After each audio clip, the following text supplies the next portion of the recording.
The Dravari Empire stood uncontested for over 4 centuries. Expansion was not ambition, it was routine. Their fleets blackened skies, their soldiers crushed resistance before it began, and their governors brought the so-called order strength to the lesser species. Their conquests were recorded not as wars, but as reorganizations. They didn't win battles. They issued ultimatums. Compliance was the only outcome. Those who didn't comply were simply not remembered. In this hierarchy of violence, General Tavash Krek was legend incarnate. His name sparked fear even within his own command. He was a tactician, executioner, and voice of imperial will, wielding military might like a sculptor does a chisel. He didn't tolerate delays, negotiations, or weakness. The Dravari held strength as their highest virtue, and in General Krek, they found its embodiment. He stood before the Galactic Council under the rotunda of Eve Rakel, the diplomatic seat of galactic governance, and addressed delegates with the disdain of a man forced to converse with insects. His voice, amplified and translated across hundreds of systems, carried the tone of confident mockery. He didn't ask for attention, he demanded it. He pointed directly to the human envoy's empty seat. It had been vacant for years. Earth rarely sent diplomats in person, preferring encrypted messages or delegation through third parties. That absence now served as an opening. They speak of humanity like a mystery, Krek growled, his lower mandibles twitching with scorn. But we know what they are, cowards hiding behind silence. They claim to be from a death world, but they fear confrontation. They boast of surviving environments that kill others. I ask you, what good is surviving storms if you tremble before a soldier? A murmur passed through the hall, but no one interrupted him. Dravari ships orbited 10 council worlds. Their authority was implicit. I challenge these humans. No, I demand them. Let them send their finest warriors, their elite, their gods of war, if such myths exist. I will meet them on ground of their choosing and bury them there. Some laughed. A few frowned. Among those silent were species who had once glimpsed fragments of Earth's true nature, accidental footage of humans operating in sub-zero hellscapes without exosuits, reports of human prisoners resisting mind probes until the devices overloaded, rumors of ships that didn't appear on sensors until after they fired. But rumors were not records. Speculation was not data. And General Krek did not fear shadows. He concluded with a sneer. Humanity hides because it knows its limits. The galaxy should see them unmasked. I await their reply. The broadcast went live across the major systems. News feeds spun his words into trending decorations. Hashtags formed, bets were placed. Military analysts lined up to dissect Earth's expected non-response. When the Dravari Empire calls out a species, history shows only one pattern: capitulation. At the Council's adjournment, no human response came. For 3 days. On the 4th, a single message arrived. The Galactic Council received it first, forwarded directly from Earth's interstellar relay. It bore no seal, no emblem, no ceremonial signature. Just 10 words. Challenge accepted. 1 is enough. Location confirmed. Stand by. No name. No detail.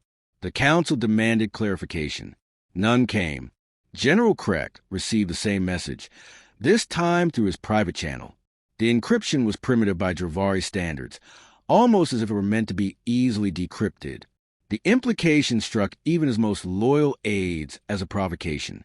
He laughed. 1? Not a battalion, not a fleet, not a battlecruiser? 1? He allowed himself the pleasure of amusement. It had been too long since a war offered any entertainment.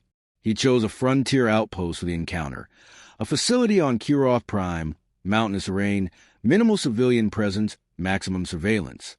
1,000 soldiers garrisoned, defensive platforms, combat drones, environmental hazards.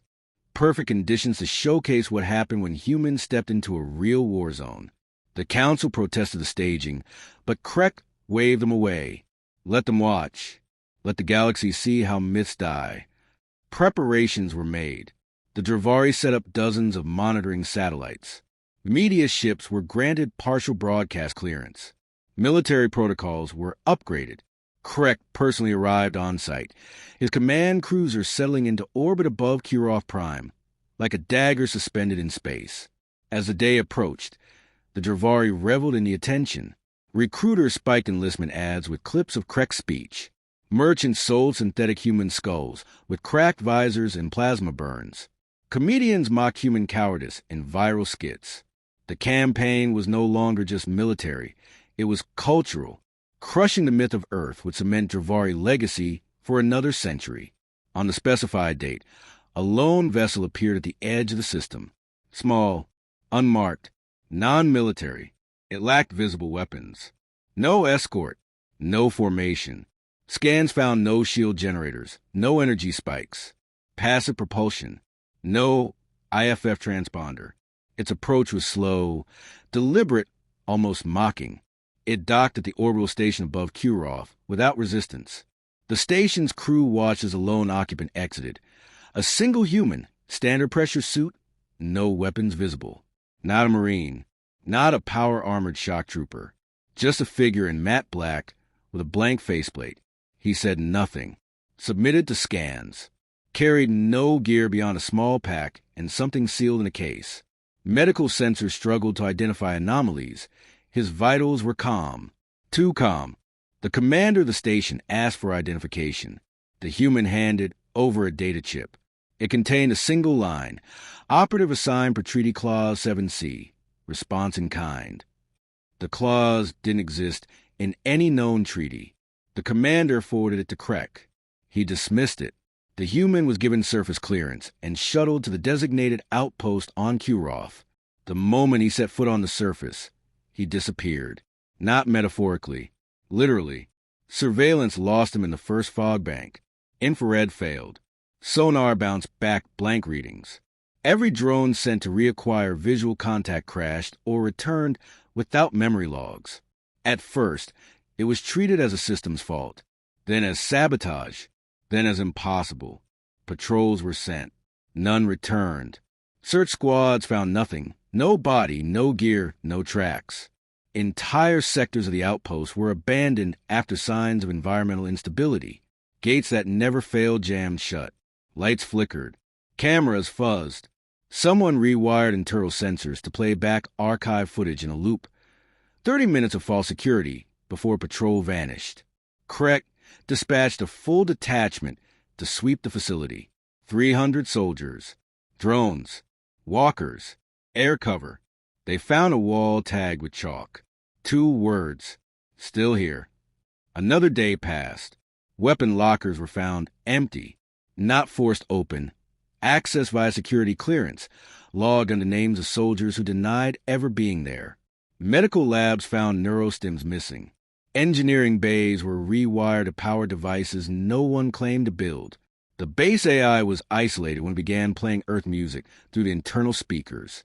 Not blaring, just soft, continuous, always just loud enough to notice. An engineer went mad trying to shut it off. Said he kept hearing footsteps in the silence between notes. Krek arrived in person. The Dravari Empire scrambled. What began as a show of dominance turned into a slow unraveling. General Krek's command, once absolute, now wavered under the weight of uncertainty.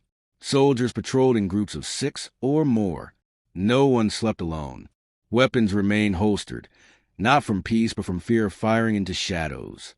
Reports from the outpost on Kurov Prime reached a wider fleet. Absurd, surreal, unexplainable. Engineering crews swore they heard whispers through thick alloy walls. Medical staff complained of dreams too vivid to be natural. Food stocks vanished. Power fluctuated without source. Doors refused to open at expected times, only to later slide apart on their own. The human operative remained unseen, but his presence was not in question. It became clear he didn't need to be seen. By day 10, the Dravari lost over 270 personnel. Not dead, not wounded, missing, disappeared without trace. Gear left behind. All security footage either corrupted or looping irrelevant data. At first, Krek believed it sabotaged from within, but interrogation yielded nothing. Polygraph equivalents couldn't detect deception. They simply didn't know what had happened. No one did. A new order was issued. Containment. No further ground support. External orbital lockdown authorized. Krek ordered an elite task unit, the Spectral Fangs, genetically enhanced commandos with a flawless record, to sweep and eliminate the threat. 50 entered the lower levels of the outpost. Their biometrics vanished after 17 minutes. What returned was a single helmet, delivered by a base drone, unregistered, unknown origin. Inside the helmet was a data chip. Its contents were a sequence of coordinates and a message. Next. Krek interpreted it as a challenge. The coordinates led to a subterranean chamber and used since the outpost construction. The room was unsealed. No alarms triggered. Inside, the walls bore marks, slashes, grooves, mathematical equations, and combat simulations. All human-made. Worse. Some were simulations of Dravari tactical formations. Correct simulations. The human hadn't simply observed.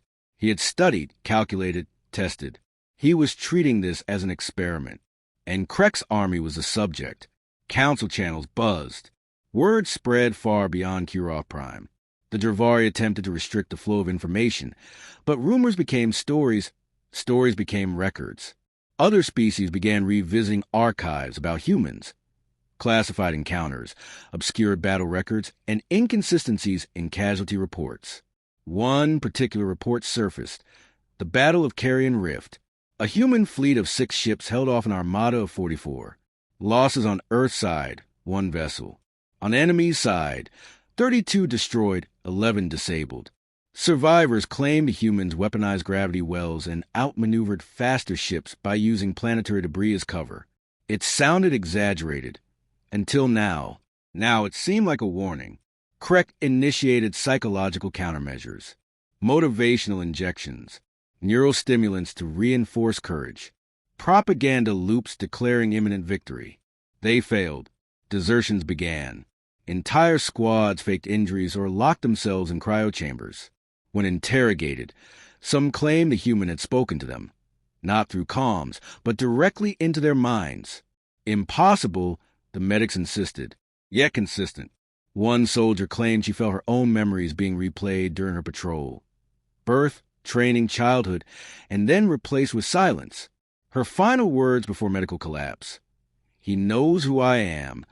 Krek stopped using the term human soldier.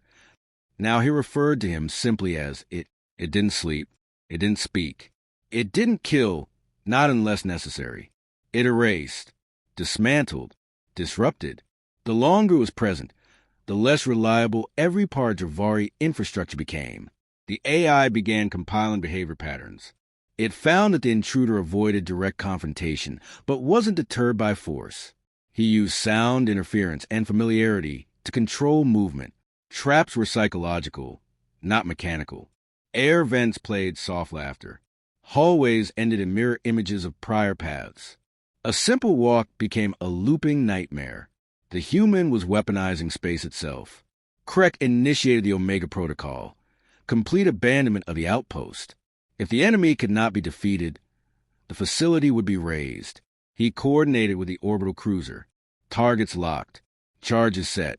Timers activated. But the system glitched. The order failed to execute. The mainframe denied access.